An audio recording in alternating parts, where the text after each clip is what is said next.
నమస్తే. ఇవాళ తెల్లవారుజామున ఉదయము చేవెల దగ్గర ఒక రోడ్డు ప్రమాదం జరిగింది. ఒక టిప్పరు ఆర్టీసీ బస్సు ఢీకొని దాదాపు 21 మంది చనిపోయినట్టుగా తెలుస్తోంది. సో మాట్లాడే ప్రయత్నం చేద్దాం. మాజీ ఎంపీ కాంగ్రెస్ పార్టీ సీనియర్ నాయకులు హనుమంతరావు గారు ఉన్నారు. సో ఇవాళ జరిగినటువంటి బస్సు ప్రమాదం చూస్తుంటే ఏమనిపిస్తుంది? చాలా 21 మంది చనిపోయారు, చాలామంది బాధపడుతున్నటువంటి పరిస్థితి. చూడండి, ఇది సంఘటన ఒక్కటి జరుగుతలేదు. ఎక్కడనైతే 6 లైన్స్ ఉంటాయో అక్కడ జరుగుతుంది. 2 వేలో ఎక్కువ జరుగుతుంది. ఎందుకంటే ఇది Bijapur highway, Hyderabad to Rangareddy Chevella to దానికి అది ఆల్రెడీ శాంక్షన్ అనేది నత్తనడక నడుస్తున్నది. అదే 4 లైన్ అయిన ఉంటే పంచాయతీ ఉండకపోతుండే.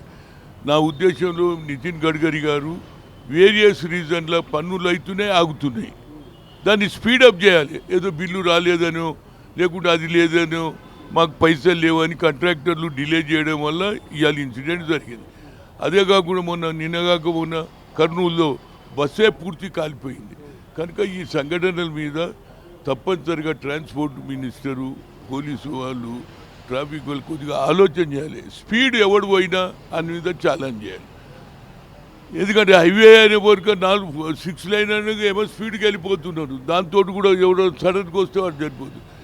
లేదా డబల్ రోడ్ సింగిల్ రోడ్లోనేమో డైరెక్ట్ గుద్దుకుంటున్నాయి. ఇప్పుడు కంకరకాలు గుద్దుకునే రైల్వే ఏది ఆర్టీసీ బస్కు అందులో 19 మంది చనిపోయారు. మిగతా వాళ్ళు ఇంకా ఉన్నారు.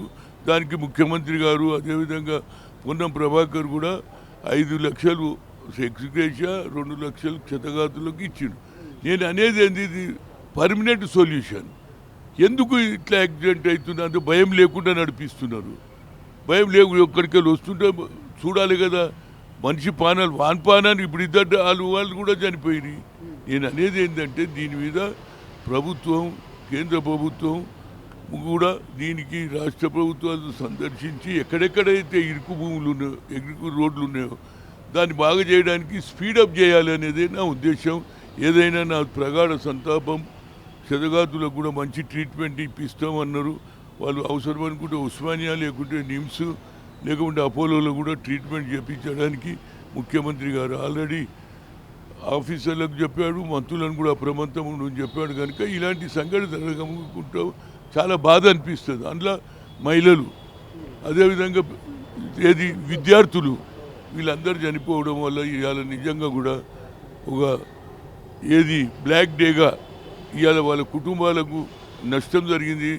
2 రూపాయలు తెచ్చేటోడే చచ్చిపోతే పిల్లవాడు పెద్దవాడు అవుతాడు, నా భవిష్యత్తు బాగుంటుందని తల్లిదండ్రులు చెల్లెలు అనుకుంటారు. వాళ్ళ భవిష్యత్తు బాయే కదా.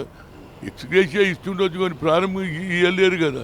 కనుక ఇలాంటి సంఘటన జరగకుండా ఆర్టీసీ డ్రైవర్స్ కూడా స్పీడు ఎక్కువ చేసి టైమింగ్ ప్రకారం అనకుండా కొద్దిగా లేట్ అయినా పోనురా బాబు కానీ ప్రాణాలు కాపాడమని వాళ్ళని కొడుతున్నారు. అదే ట్రక్ డ్రైవర్స్ కూడా వాళ్ళు ఇష్టం వచ్చినట్టు రాత్రి పగలు 4 ట్రిప్పులు 5 ట్రిప్పులు కొడితే ఆ నిద్ర మబ్బులు కొట్టిండా. ఎందుకంటే వాళ్ళకు కూడా కొంత సమయం ఇవ్వాలి. వాళ్ళు అట్లా కాకుండా కాంట్రాక్టర్ 4 ట్రిప్ వారు ట్రిప్ వారు అంటే ఆడు ట్రిప్ గురించి కొట్టిండొచ్చు. అది ఏమైందో దాని విచారణ జరుగుతుంది. ఆ విచారణ తేలిపోతుంది. ఏదైనా నా ప్రగాఢ సంతాపం చనుకొని భగవంతుడు వాళ్ళ ఆయుధారోగ్యాలు ఇవ్వాలని కోరుతున్నా. అసలైన తొలి వెలుగు. ఫాలో వాట్సాప్ @తొలి వెలుగు అఫీషియల్.